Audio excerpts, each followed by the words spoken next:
So, Keith, your LinkedIn profile makes a statement that companies often hire managers from outside the organization who don't know the culture with the hopes that they will be effective leaders. And since there's typically no training for development, these managers, can struggle. Can you expand on this for us? What you mean?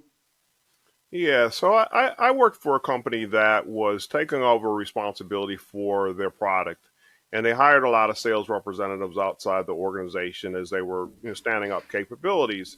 And some of these folks were developmental. We had a bunch of different programs that we offered, and part of my role was to stand up leadership development. And obviously brought in a lot of managers. A lot happened over the course of a 2 year period. And during this time period, when you have that type of change, there are opportunities for people to be promoted. And so, while the company had done a good job of developing a pipeline of talent, what they did not do necessarily was to go out and put that pipeline into a new managerial position. Hmm. Some of that was because the current managers that did the hiring, they were not confident, they were not sure, they were going to be asked to do coaching, feedback, so on and so forth. And so what you do is you bring people into the organization that don't know the organization. And in this particular company, uh, culture was a differentiation or something that the company sold. And in fact, when people would start, they would spend an entire day, bring people into the home office just to talk about the culture of the organization. And so it's a gap. And so you have people that are sitting there that feel like, hey, I should get an opportunity, and they weren't getting an opportunity. We eventually put together a skills assessment center, and we sent 10 people through the assessment center. And I believe everybody in that first class eventually ended up being promoted. And so it did two things. It helped keep people in the organization because it felt like, hey, I'm getting all this development.